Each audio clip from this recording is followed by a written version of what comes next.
the NWSL Rewind here with Radha and Romel. Now, the Challenge Cup has come to a close, and therefore our Challenge Cup Rewind videos will also come to a close right after this one. In this one, we're going to discuss the Challenge Cup final, what went on, and who was playing well, and who scored penalties, and all that gossip. And of course, we have made our own playing 11 of the tournament, the best 11 that we feel really shown in this tournament. And of course, some special mentions thrown in there. We are recording this, I think, about 15, 16 hours after the final took place. It took place last night for us, a very good time for us here in India, and we've had a good night's rest.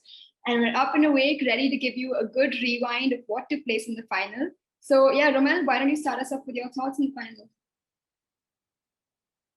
Yeah, I think first up, it was I think, a little odd that while I think Portland is a great place to have a final. I think it was just a little odd that we did have a final where one team actually had home field advantage. So as we all do, the Portland fans are amazing, of course, and just having a team seeing that sort of backup, is just incredible. So especially for a team like Gotham, who's never really been to championship match, for example, for them to come into a situation like that, I think that's where we saw a lot of I would say detailing errors all across the pitch. They were very nervy, especially when the match began. A lot of them sort of weren't really making good decisions in tight pitch. And I mean, credit to Portland. They came in, they were confident. I think there was one of the big differences that I saw, between the two teams was the fact that there was a great sort of emphasis in terms of taking charge and being inspiring from the seniors, from the Thorns. Especially if I don't know if you've caught that whole pre-game talk that Klingberg gave. You can see that, and I think that's specifically what was missing when we saw the two teams come up against each other. And I think in the end, even though like Naho, Ali Long, for example, Kali Lloyd did have like a solid game. I think they did not have like enough of an impact on a lot of the I would say the newer crop of players for Gotham, and I think that's where across the board, even though Gotham did sort of show themselves up well and played a good match. To be very honest, they were outclassed severely, in most of the departments except for the goal. So, I mean, Haricic again out of this world match, phenomenal save, just keeping a team in it. And then quickly, I think I can just touch on a whole bunch of these sort of new crop of players who we sort of know as stars now. First, of course, who we've loved and I think who's had like a fabulous tournament. I don't think she was given the right tools.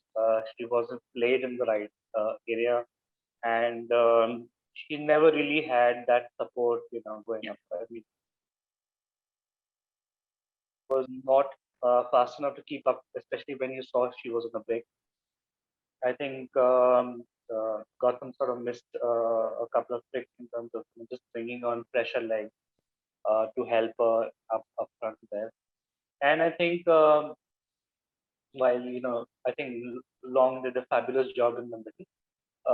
But again, we saw that midfield, where there were just a few mistakes made by the likes of Pujo, where he just kept kind of turning into trouble or making a pass under pressure that really put the team into on the back. So yeah, I think it was just that. I think great potential for Gotham to really do well this year. Just a few things that they need to sort out. But yeah, at the end of the day, phenomenal game, and what a masterclass when it came to the penalties. They just kept going on and on and on. Like, when is this stopping? So yeah, I think well deserved. I think Thorns definitely looked the better team on the day, and between I think even the other two youngsters, there was Sophia Smith and Iffy on the other side. So many chances where they could have just won the match for their respective. So yeah, I think all in all, we saw, I think, like a really good clash, given how inexperienced Scotland was. They did show up. They did try and do a lot well. And my end note would just be that I think it was also very deserving that Morgan Weaver got that final goal to sort of get the championship. So because she's done really well whenever she's been given a chance. Yeah. Yeah, Those were my thoughts. very fair. I think also very good that you touched upon the fact that it was at Providence Park, because home crowd, I mean, when you have a crowd, home advantage is everything. And over in the States, travel from, New Jersey and New York all the way across your entire country to the other end, to the West Coast, it's not easy. It's not a bus ride or anything. It's a good 3-4 hour flight, I'm pretty sure. So obviously travel gets into, it taxes the body a little bit as well. So that was interesting that they went all the way to Providence Park to play, but obviously a great atmosphere to set up a good final. Obviously, boosting this into regular season. There was someone in the stands with the scarf feeling thorny. I thought that was a really good Portland Thorn scarf to have. Good merchandise, good branding there. As for the match, I think you mentioned they were outclassed. Gotham were outclassed. I just was looking over the stats, and Portland had 26 shots and 8 shots on goal, and Gotham just had 8 shots and one shot on goal, which was their goal. So it's just crazy to see. I mean, a lot of the time the ball was just, and now you can imagine what Didi Haricic was up to, right? 26 shots coming at her, 8 shots on goal. I mean, what a game she had. Yeah, absolutely. I think the youngsters really were. This was, these are the moments where you look up to your experienced players and you look for that guidance. And I think that was a bit lacking, as you mentioned. Christine Sinclair stepped up big for Portland. Megan Klingenberg, Lindsay Horan had a really good game. In the midfield, she hit the post on a free kick. Look, Sophia Smith, obviously she missed a few chances. Simone Charlie had a goal which was offside. So all this is really good for confidence, because, I mean, Sophia obviously missing chances, but the fact is that she's there to have those chances created. And it's a question of a little bit of practice, a little bit of confidence, and she'll be a game changer for Portland. So again, massive for Morgan Weaver to come on as a sub, take that sudden death game-defining penalty. Very, very good for them going to into the regular season. And I think we mentioned in the NWSL Rewind in the previous episode that any neutral who wanted to watch NWSL, this was the match to watch. Perfect time to watch. What a clash! Hopefully, some people, new fans, tuned into this game and will continue watching in the regular season. But yeah, again, a great game.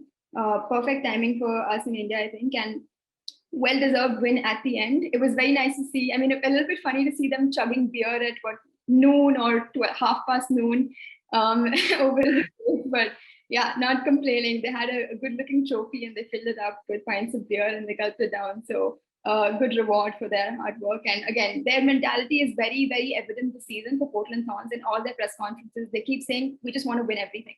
We want to come here and beat everyone. We could have already sealed our place in the championship match. We still want to win our last group game. That's the kind of mentality they have. And that's sort of the USWNT mentality. You see that American mentality there, where it's just ruthlessness, and that really they thrive in that.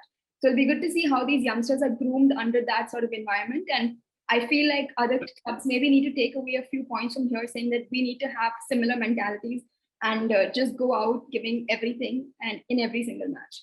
So yeah, that's my wrap on this Challenge Cup Championship game. A very good one. Everyone go watch the highlights if you haven't. I'll link them in the description here. But yeah, I think we pretty much covered the Challenge Cup. Follow us on Twitter and subscribe to this channel if you'd like more content. The regular season starts up in just a week's time. So there's no rest, no respite for the players or for us. We will be back with a short preview on the regular season, maybe what the format looks like and teams to look out for, things like that. So make sure you check that out as well. And yeah, for everyone listening, thank you for making it this far. Hope you're watching football, staying safe at home. And yeah, we'll see you in the next video. Bye-bye.